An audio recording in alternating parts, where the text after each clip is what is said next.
So, as I was saying, think of any possible temptation you have ever had, ever might have, or think about any kind, style, variety, genre, type, subclass of temptation you might ever have. I don't know what kind of things cross your mind, but here's the grid, and this should be hugely helpful. As you look at Crable, chapters 1 to 4, he makes the case that the temptation to turn bread into stones, that's an economic temptation. Well, it might not be immediately clear why that's economic, but bread, economic, very interesting. Is it money? Well, not necessarily. But what's fascinating is the Greek word for economic is oikos, and that kind of means household. So household temptations, very interesting. Think about Jesus' second temptation to go to the temple and jump down, have those angels catch him. Crable suggests, and I think he's right in a way, that was in the religious sphere of life. So there's an economic sphere of temptation, there's a religious sphere of temptation, and thirdly, Jesus' third and final temptation in Matthew is to go to the top of the mountain and look down and see all the kingdoms of the world, and all he had to do was worship Satan to get it. That was a political temptation. Interesting. Political kingdoms. That's a political term, kingdom. And so he makes the case that any kind of temptation you or I might ever have, any temptation, any test, any testation you and I might ever have, or anybody, or even Jesus might ever have, would be somehow in these categories: economic, religious, political. Very interesting. So over here we have Jesus' three temptations. Here we have what Crable, in his Upside Down book, makes the case for. And here we have Henry Nouwen, Nouwen. He makes this interesting case, this grid, this way of looking at it, this trifold way. The temptation to turn bread into stones, he says, is the temptation to be relevant at all cost. And he says pastors fall into that big time. The temptation to go to the temple and jump down, that's the temptation to be spectacular. The temptation to have all the kingdoms of the world, that's the temptation to rule over people. Quite interesting way to carve it out. So watch this.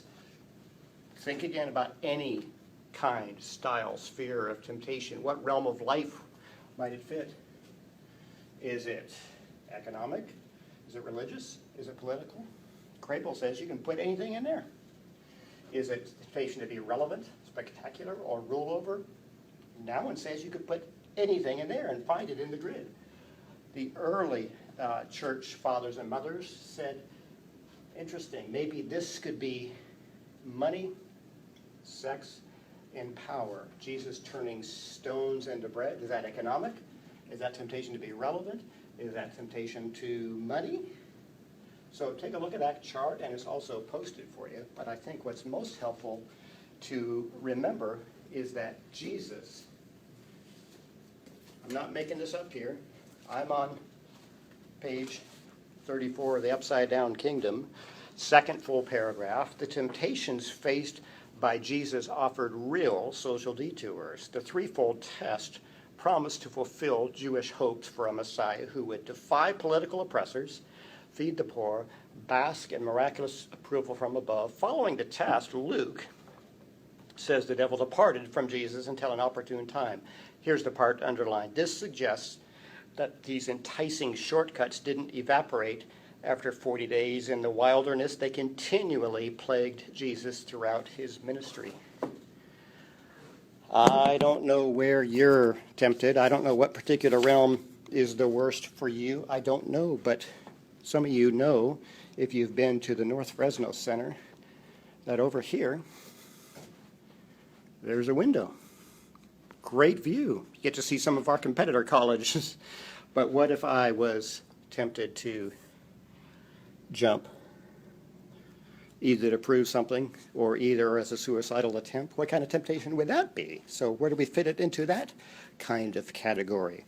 I don't know, but I think it's helpful to ask. Here's a sign for your quiz. Jesus was tempted generally, but in particular ways throughout the rest of his life, he was revisited by remixes of that same temptation. So in Matthew chapter 4, he had those 3 temptations: turn stones into bread, jump from the temple, worship Satan, get all the kingdoms of the world. But anything he ever faced later in his life, think of anything Jesus ever faced, did, or said the rest of his life, somehow is just a particular remix or revisitation of a same temptation, one of the 3. Maybe any temptation you and I ever face, somehow, if you look at it carefully, winds up being on the chart somewhere. There you are. I'm tempted to turn this off.